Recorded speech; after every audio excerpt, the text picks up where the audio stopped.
केंद्रीय मंत्री रामदास अठावले ने बयान दिया। उन्होंने हेमंत सोरेन को एनडीए में शामिल होने का निमंत्रण दे डाला। वहीं गुरुजी को भी उन्होंने एनडीए में आने का न्योता दिया। उन्होंने कहा कि एनडीए के साथ मिलकर हेमंत सोरेन सरकार बनाए।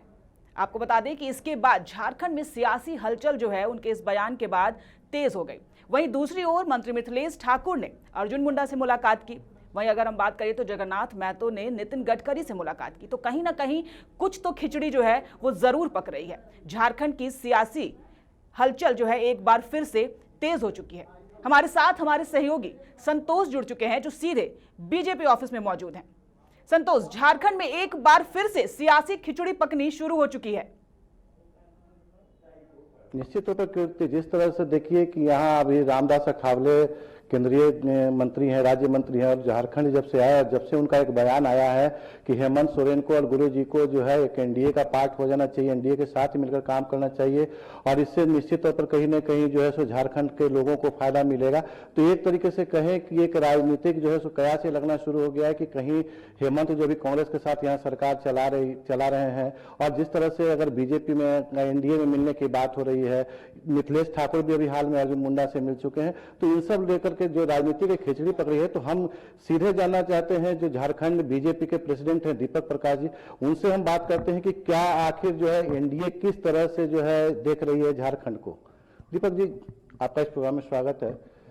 जानना चाहेंगे कि जिस तरह से रामदास अठावले जो कि केंद्रीय मंत्री हैं, पार्ट है एनडीए का केंद्र में, और वो ये कह रहे हैं कि हेमंत जो है सो यूपीए में छोड़ करके और एनडीए में मिल जाए, विकास की बात करते हैं कि ज्यादा होगा, तो ये आखिर उनका बयान किस तरह से लिया जाए।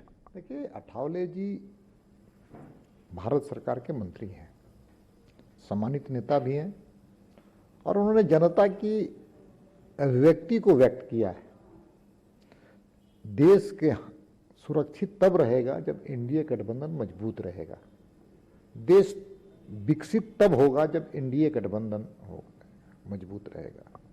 देश तब मजबूत होगा आर्थिक रूप से, सामाजिक रूप से, जब एनडीए गठबंधन की सरकार और मोदी जी के नेतृत्व में सरकार रहेगी। तो स्वाभाविक है, झारखंड की भी जनता की चाहते कि एनडीए गठबंधन मजबूत हो, लोग आए, मजबूती प्रदान करें। जहां तक झारखंड मुक्ति मोर्चा का एनडीए गठबंधन में शामिल होने की बात है, ये सवाल केंद्रीय नेतृत्व पर निर्भर करता है, एनडीए गठबंधन के शीर्ष नेताओं पर निर्भर करता है। उन्होंने अपनी व्यक्ति दी है, लेकिन सबकी चाहत है कि एनडीए गठबंधन मजबूत हो, देश सुरक्षित हो और देश विकसित हो। तो ये कहा जा सकता है कि जिस तरीके से रामदास अठावले भी केंद्रीय मंत्रिमंडल के एक सदस्य हैं, तो क्या ये बीजेपी की का वक्तव्य भी इसको कह सकते हैं या एनडीए पूरे का इसको कह सकते हैं कि राज्य में जो अगर कहा जा रहा है कि यूपीए छोड़ करके और एनडीए में आ जाए, डेवलपमेंट की बात कर रहे हैं साथ में, तो इसको किस तरह से देखा जाए, क्या बताया जाए कि क्या ये बीजेपी का भी हो सकता है ऐसा कि हाँ विकास के लिए, झारखंड के विकास के लिए एनडीए में आना जरूरी है। देखिए, कांग्रेस के साथ सरकार चलाना बहुत ही मुश्किल है, कह सकते हैं नामुमकिन है, क्योंकि वो सौदागर की तरह राजनीति करते हैं लोग। और मैं आपको कहना चाहता हूं कि कांग्रेस इस राज्य के को हमेशा उपनिवेश की तरह देखने का काम किया है। कई बार ऐसे स्थितियां आई कि कांग्रेस इस क्षेत्र में खनिज संपदा को लूटने और लुटवाने का काम किया। राज्य गठन के पहले भी कांग्रेस का ये स्थान केवल और केवल आर्थिक हित के लिए रहा है, इसलिए कांग्रेस के शासनकाल में कभी ये राज्य अलग नहीं हुआ। इसलिए हम कह सकते हैं वो आंदोलन, झारखंड आंदोलन को भी कई बार खरीदने का काम किया। इसलिए यहाँ की भावनाओं के प्रतिकूल अगर कोई एक पार्टी है वो है कांग्रेस, और कांग्रेस जब सत्ता में रहेगी तो झारखंड का विकास तो बात छोड़ दीजिए, विनाश लिखना तय है। लेकिन जिस तरीके से अगर कहेंगे कि पिछली बार भी यहाँ डबल इंजन की सरकार, रघुवर दास की सरकार थी यहाँ पर, और जो डेवलपमेंट की बात करें और उसी को एक मुद्दा बना करके कितना विकास हुआ झारखंड का, और निश्चित तौर पर उसी मुद्दे को लेकर के हेमंत सोरेन चुनाव में भी आए और चुनाव में फिर जो है अपना गठबंधन जो यूपी का गठबंधन है कांग्रेस के साथ और आरजेडी के साथ मिलकर यहाँ सरकार चला रहे हैं। लेकिन अगर पिछले 1 साल के कामकाज की बात करें तो कोरोना काल को लेकर के जो है सो डेवलपमेंट बहुत नई बात की जा रही है। तो क्या केंद्र सरकार जो है जितनी भी योजनाएं हैं जैसे जीएसटी वगैरह की मांग करती रही है यहाँ सरकार, तो केंद्र सरकार क्या यहाँ अगर दूसरे किसी भी स्टेट में अगर बीजेपी की सरकार नहीं, एनडीए की सरकार नहीं है, तो क्या वहाँ डेवलपमेंट का पैमाना अलग होगा? क्या वो एनडीए में मिलकर के ही जो है सो विकास किया जा सकता है? देखिए, एनडीए का सीधा लक्ष्य है देश का सर्वांगीण विकास, देश का समावेशी विकास और देश को वैभवशाली बनाने के लिए हम सब मिलकर के काम करते हैं। यहाँ पर कोई विदेशी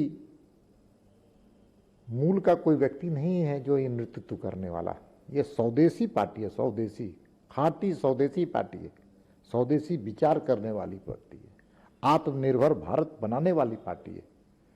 इसलिए कांग्रेस का अपना एक संस्कृति है, उस संस्कृति से झारखंड से एकदम अनफिट है। इसलिए कांग्रेस में जो विधायक हैं, कार्यकर्ता हैं, सब लोग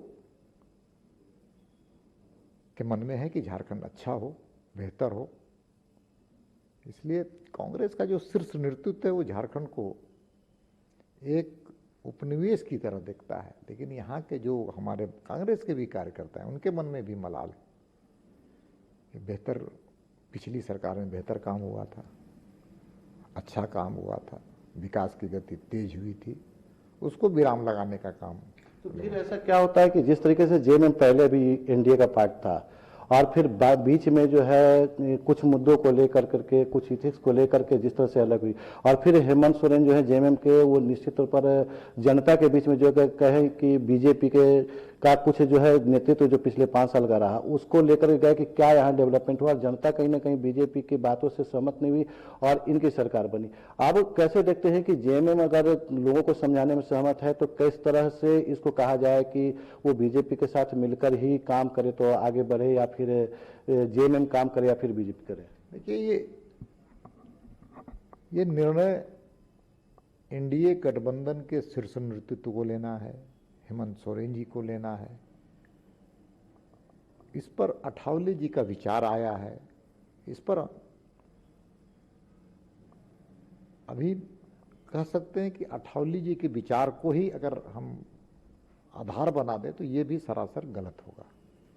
तो जिस तरीके से अभी जगन्नाथ महतो जो चेन्नई में अभी जो इलाज करवा रहे हैं और उनसे मिलने के लिए नितिन गडकरी भी देखने गए, कई तरह की बातें होती है कि एक शिष्टाचार मुलाकात कही जाती है, चाहे मिथिलेश ठाकुर यहाँ मंत्री है वो भी अर्जुन मुंडा से मिलने गए, तो इसको किस तरह से आप देखते हैं? देखिए, राजनीति में कभी कभी दलगत राजनीति से ऊपर होकर भी लोग काम करते हैं। अब मैं आपको बताता हूँ, जगन्नाथ महतो जी जब स्वस्थ हुए तो उन्होंने मुझे दूरभाष से बात किया और इसलिए बात किया कि दोनों के बीच में भाईचारे का संबंध हमारा पुराना रहा है।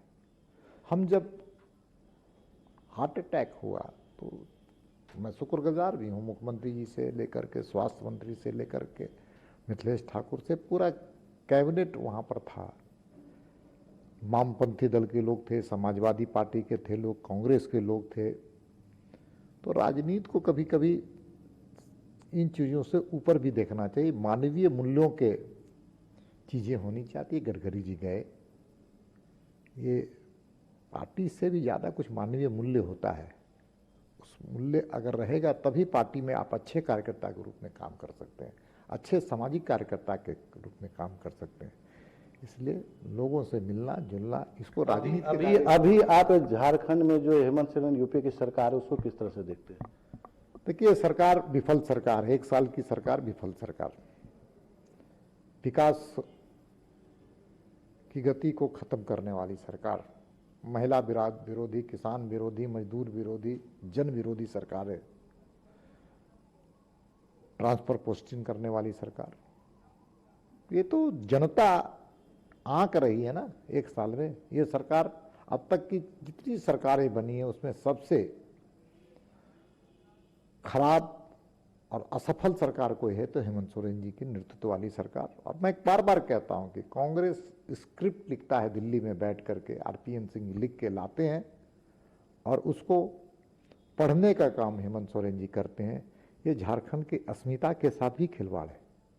दिल्ली के इशारे पर झारखंडी बोलने वाला व्यक्ति मुख्यमंत्री बना है, लेकिन भाषा उसकी झारखंड दिल्ली की रहती है।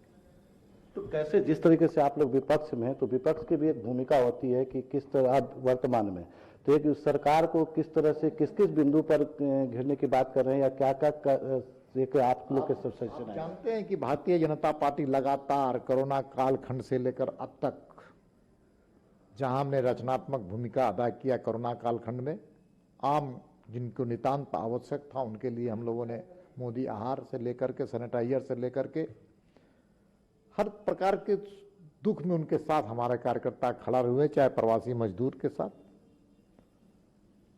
और जहां तक आंदोलन करने की बात है, भारतीय जनता पार्टी का कार्यकर्ता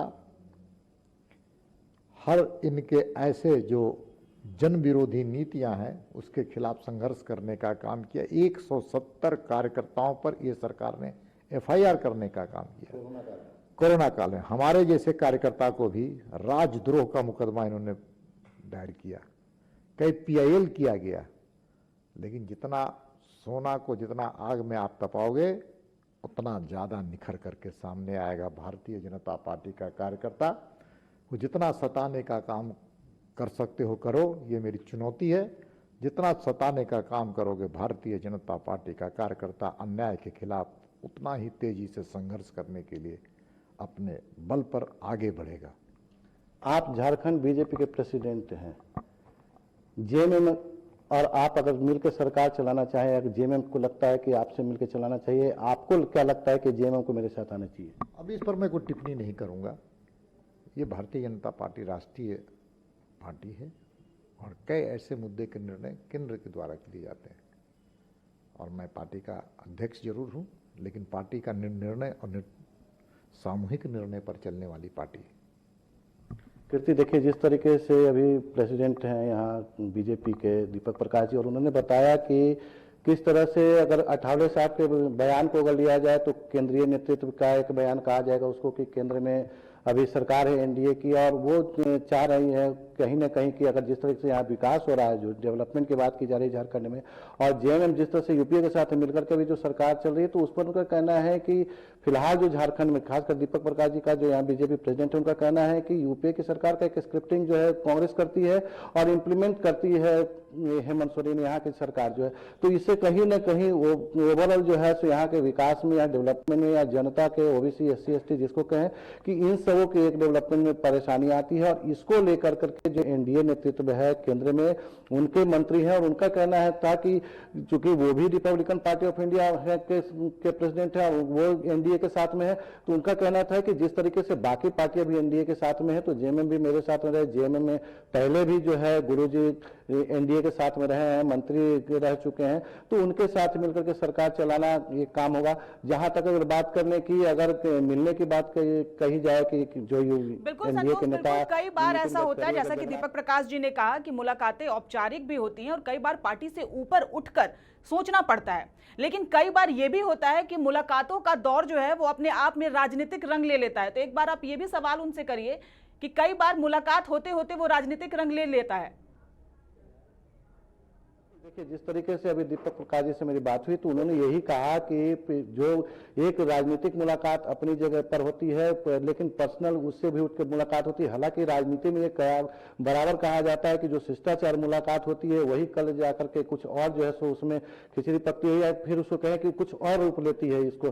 तो इन सब बातों को ध्यान में रखते हुए कहा जा सकता है कि आगे झारखंड की राजनीति में क्या परिवर्तन होने वाला है, तो ये आने वाला समय ही बताएगा। कीर्ति, चलिए संतोष, हमसे जुड़ने के लिए आपका बहुत बहुत धन्यवाद। तो आपको बता दें कि रामदास अठावले ने बयान दिया कि हेमंत सोरेन और गुरुजी एनडीए में शामिल हो जाएं और एनडीए के साथ मिलकर सरकार बनाएं। आपको बता दें कि रामदास अठावले के इस बयान के बाद झारखंड में जो है वो सरगर्मी तेज हो गई। वहीं अर्जुन मुंडा से मिथिलेश ठाकुर ने मुलाकात की, जगन्नाथ महतो से मिलने पहुंचे नितिन गडकरी। तो इन मुलाकातों के बाद झारखंड की सियासी हलचल एक बार फिर से तेज हो चुकी है। हम अपने दर्शकों को एक बार फिर से रामदास अठावले का वो बयान सुनाना चाहते हैं जिसमें उन्होंने कहा कि हेमंत सोरेन एनडीए में शामिल हो जाएं। सोरेन जी एनडीए में रहे हैं और वो मतलब अटल बिहारी वाजपेयी के सरकार में मंत्री भी रहे हैं, तो शिबू सोरेन जी को बड़ा निवेदन है जो बीजेपी के साथ आए, एनडीए में आए, और अगर वो एनडीए में आ जाते तो तुम्हारी पार्टी को दिल्ली में भी मंत्रिमंडल मिलेगा, और यहाँ बीजेपी और झारखंड मुक्ति मोर्चा की जो सरकार है, ये सरकार यहाँ आ सकती है। तो उनको हमारा अपील है कि भाई आप विचार न करें, आपके पिताजी एनडीए में रहे हैं तो आप भी एनडीए में आइए। इसी तरह का भी एक आह्वान हमारा है।